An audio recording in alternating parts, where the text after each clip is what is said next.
Nuestro invitado de hoy es doctor en Sociología y profesor de la Universidad Carlos III. Ha sido también vocal asesor en el gabinete de la presidencia del gobierno y ha sido cargo interno en un partido político. Así que sabe muy bien cómo funcionan los partidos por dentro. Desprivatizar los partidos es la conclusión del último libro que ha publicado. Una obra escrita junto al también sociólogo Joan Navarro, en la que analizan de un modo amable, o a mí me lo ha parecido así, el deficiente funcionamiento de los partidos políticos en España. Unas instituciones clave en nuestra democracia que están a medio camino entre lo público y lo privado y que, pese a ser esenciales para la democracia, dan más disgustos que alegrías. José Antonio Gómez Yáñez, buenas noches. Buenas noches. Antes de empezar, es doloroso, ¿no?, lo que sabemos de la enfermedad de Rubalcaba, del ictus que le ha golpeado. Sí, es lamentable. Es lamentable. Además, bueno, Alfredo Pérez Rubalcaba es una persona muy querida por mucha gente, desde luego dentro del Partido Socialista, también la gente que sigue la política, ¿no? Y la democracia española le debe algunas cosas importantes, ¿no? Una persona importante, ¿no? Rubalcaba. Tengo la sensación de que ha sido como ese segundo, ¿no?, ese actor que le dan un Nobel al final de su carrera porque ha sido esencial en muchas películas, pero que nunca ha sido el protagonista principal. Sí, evidentemente ha sido el pulidor del PSOE, por así decirlo. Ha sido durante muchos años el segundo y ha estado siempre en posiciones muy esencialmente políticas, ¿no?, de ir construyendo la política del Partido Socialista. Quizá, fíjate, leyendo tu libro o leyendo vuestro libro, quizá no termino de entender qué le estaba pasando a los partidos políticos y en especial al Partido Socialista, ¿no?, cuando se presentó, ¿no?, para intentar dar respuesta al crecimiento de Podemos presentándose, ¿no?, como máximo responsable del partido. Saliendo más allá del funcionamiento interno de los partidos, que es el objeto del libro, hay un momento clave en España, que es alrededor de, como en toda Europa y en todo el mundo, vaya, es alrededor de 2007-2008, que es el momento en el que procesos largamente incubados desde los años 80 estallan en la base social de la izquierda. Y entonces el Partido Socialista aquello no lo resiste, pierde la mitad de sus apoyos prácticamente, y en ese gran hueco aparece Podemos al final, ¿no? Aparece primero las movilizaciones del 15M y luego aparece Podemos. En el caso del PP el proceso fue más lento. El PP consiguió mantenerse, porque estaba en la oposición, consiguió mantener todo su apoyo social, de 11,5 millones de votos, hasta 2011. Y luego fue muy llamativo lo que ocurrió a partir de 2011, y es que rápidamente, en los primeros 4 o 6 meses de 2012, el PP perdió prácticamente el 40% de sus apoyos. Fue arrastrando eso hasta el final de la legislatura y, como tú has dicho muy bien antes, alguien financió la aparición de otro partido en el espacio que fue dejando el PP, ¿no?, el centro derecha. Vamos a ir, José Antonio, a tu libro. ¿Se parecen los partidos a sus ciudadanos o los partidos tienen algunos problemas intrínsecos que los hacen peores que la ciudadanía en donde actúan? Vaya pregunta. Hombre, ¿se podría decir que los partidos se parecen a los ciudadanos? No, los partidos son unas maquinarias muy complicadas. Son en principio, como tú señalabas al principio, unos híbridos entre la sociedad y el Estado. Esto quiere decir que están encargados estructuralmente y constitucionalmente de convertir las demandas sociales en programas políticos y convertir esos programas en acción de gobierno cuando alcanzan el gobierno en las instituciones. Pero los partidos son extremadamente complicados en ese proceso, ¿no? Son organizaciones que desarrollan sus propios intereses, son organizaciones muy estamentalizadas y son organizaciones en donde cada núcleo de poder, y en todo partido hay muchos núcleos de poder, ya sea dirigiéndolos o subordinados, desarrolla sus propios intereses. Esto hace que al final un partido sea algo así como un sistema de convivencia entre distintos poderes que se basa en algo así como en un toma y daca, ¿no? Yo te apoyo en el Congreso y a cambio tú no te metes en mi lista. ¿Es posible la democracia sin partidos? No, no es posible la democracia sin partidos, ¿no? Ni la hemos inventado ni la vamos a inventar. O sea, la democracia, los partidos existen desde siempre y existen dentro de las instituciones. Es decir, Cartago perdió la Segunda Guerra Púnica no porque Aníbal fuera inútil a la hora de traducir sus victorias en una victoria definitiva sobre Roma, sino porque el Senado de Cartago estuvo dividido en dos partidos, los magónides y los partidarios de Aníbal, ¿no? Los partidos han existido siempre. Y las críticas a los partidos también. Ya en 1911 Robert Michels hace una crítica absolutamente actual. Sí, de lo que me siento muy heredero, sí. En el libro muchas de las páginas están muy directamente, bueno, no voy a decir tomadas, o ha pasado un siglo, pero sí directamente inspiradas en Michels. Esa ley de hierro de la oligarquía. Sí, dentro de los partidos siempre hay oligarquías, y estas oligarquías, este es el gran problema, es decir, ¿cómo podemos hacer que la democracia funcione dentro de los partidos? Porque los partidos son muy importantes, como antes decíamos, para la democracia. Yo creo que el problema no es tanto el esforzarnos en hacer que los partidos sean muy grandes o en hacer elecciones primarias o inventarnos instrumentos de este tipo, como que es algo mucho más complicado y mucho más discreto también. Es un problema de equilibrios de poder dentro del partido. Tú planteas que los mata la endogamia y de alguna manera ese monopolio organizativo interno. Los matan la endogamia y que algo ha pasado en España a lo largo de estos 30 años últimos. Los equilibrios de poder dentro de los partidos han sido laminados. En este momento, por ejemplo, la Junta Directiva Nacional del PP se pasó años sin reunirse y cuando se reunió fue para escuchar los discursos de Mariano Rajoy. Hombre, teniendo en cuenta lo que estaba pasando en la quinta planta de ese partido, parece razonable que alguien hubiera preguntado algo, ¿no? Nadie preguntó. En el caso del PSOE, con el Comité Federal ocurrió algo parecido, ¿no?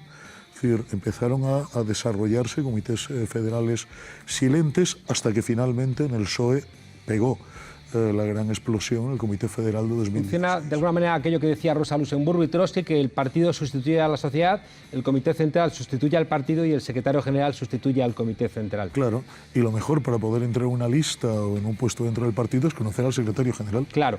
Oye, me ha llamado la atención en el libro que no hayáis citado, para mí el texto que es el programa de máximos del neoliberalismo, que es el libro del 75 de Huntington, Courasier y Watanuki, La crisis de la democracia, sobre todo porque ahí lo que se plantea es que hay que terminar con la democracia interna de los partidos. Sí. Hay que sustituir al partido por los dirigentes. Sí. Hay que dejar hay que terminar con que las bases sean las que financian con sus cuotas a los partidos para que no tengan la posibilidad de influir ideológicamente en el partido. Es decir, una parte de la crítica que aquí recoges, y por eso decía que no dejaba de parecerme amable la crítica que hacéis, porque es que había una voluntad de dinamitar a los partidos políticos. Y vosotros os guiáis más por las tesis de Kirchheimer, ¿no? Y el partido atrápalo todo, que no deja de ser como una respuesta interna a la necesidad de los partidos que, como tú decías hace un momento, tienen necesidades propias. Pero me parece como más incisiva la crítica de Katz y Mayer cuando dicen que es que los partidos se han convertido en un cártel y que no cumple las reglas del cártel no juega y que por tanto ha habido una voluntad sistémica de reducir a los partidos políticos a una caricatura. Sí, pero aquí lo que se trata es de intentar salir de esa caricatura. Utilicemos una frase hecha, ¿no? De la ficción se puede pasar a la realidad. Es decir, en este momento seguramente todos los partidos españoles, y muchos en Europa, son casi una ficción. Pero si conseguimos que sus instituciones internas, sus direcciones y sus contrapesos internos, sus parlamentos internos funcionen, es decir, que los dirigentes inferiores controlen a los superiores, conseguiremos un gran avance respecto a la calidad de la democracia. Muy claro, volviendo a tu presentación anterior, ¿no? ¿Por qué en el periodo de gobierno del PP nadie preguntó a Rajoy qué era lo que estaba pasando? Eso es lo esencial. Es decir, el que los dirigentes de un partido sientan que están ahí porque tienen el voto de los afiliados al partido y de los ciudadanos que les han votado para ser diputados o alcaldes y pueden exigir responsabilidades al dirigente del partido. Déjame preguntarte corriendo, que nos hemos comido el tiempo. Hay como un elogio constante al PNV como un partido donde el hecho de que los dirigentes del partido no puedan ser cargos institucionales le da al partido una consistencia que es envidiable, ¿no? Pero al mismo tiempo eso no permite renovar, ¿no? Y refrescar al PNV. Y por otro lado, las primarias que vosotros defendís en vuestro libro sí que es verdad que dan una autonomía a los elegidos por primarias que dificultan la cohesión interna del partido. No, las primarias, lo que planteamos es que tiene que haber primarias o tiene que haber elecciones, da igual, no tienen que ser primarias abiertas. Todos los cargos del partido y todos los aspirantes de cargos públicos deben de ser elegidos. Y el modelo de la ley electoral alemana y la ley de partidos alemana. Tiene que haber congresos cada 2 años y los candidatos de los partidos a los parlamentos, a las cortes o a los ayuntamientos tienen que ser elegidos por los afiliados. Es decir, ese es el único mecanismo que puede contrapesar la dominación de los dirigentes de los Eso implicaría partidos. un cambio del sistema electoral por el sistema alemán, donde hay por lo menos una parte de los diputados elegidos habría que hacerlo en circunscripciones de forma mayoritaria y en circunscripciones más pequeñas, ¿no? Sí, se puede hacer así. Efectivamente, eso sería una buena adaptación, ¿no? A mí me gusta el sistema alemán. Distritos uninominales en donde los afiliados de los partidos eligen a los candidatos y luego los ciudadanos eligen entre los candidatos. En Alemania esto se lo toman realmente en serio.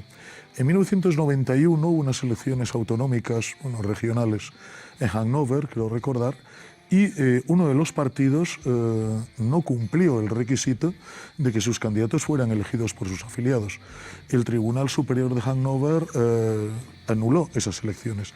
Ahí surgió un interesante debate jurídico, porque lo que determinó el Tribunal de Hannover fue que se repitieran las elecciones con todo el proceso, comenzando por la elección de los candidatos.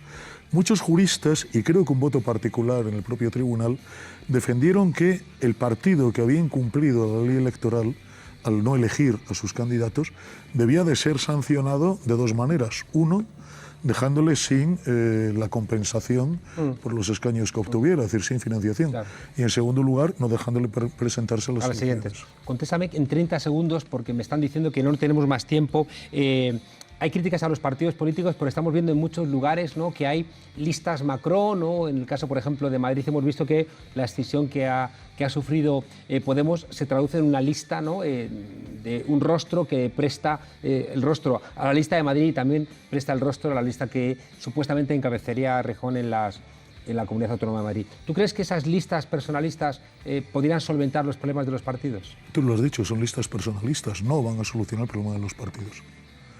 Pueden solucionar el problema de unos dirigentes que van en la lista, que está bien, y eventualmente a lo mejor dar una salida a un eventual candidato, en este caso una alcaldía, hablando de Carmena.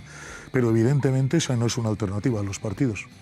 Al revés, una salida personalista y muy autoritaria de la dirección, ¿no? José Antonio Gómez Yáñez y Joan Navarro, desprivatizar los partidos en Gedisa. No sé si hay demasiados políticos en España. Decís que no. Sí, no, se dice lo contrario. En España hay una plantilla que cobran, que cobran entre 60 y 100.000 personas. Termino la frase que iba a decir, menos que en Alemania. Pero Alemania tiene 80 millones de habitantes. Pero hay un poquito más del doble. Puede ser, no conozco ese dato de Alemania.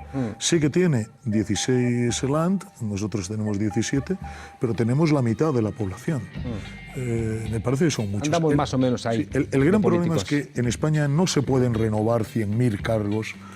La sociedad española no da para renovar 100.000 cargos cada 4 años. Pues muchísimas gracias por acompañarnos aquí en La Frontera. Mucha suerte con el libro. Necesitamos más democracia, que es donde está la colección de vuestro libro. Muchísimas gracias por acompañarnos. Y como decíamos antes, ojalá la familia socialista no tenga que lamentar esta noche la desaparición de... Sí, parece que va mal el tema. De Rubalcaba. Ojalá.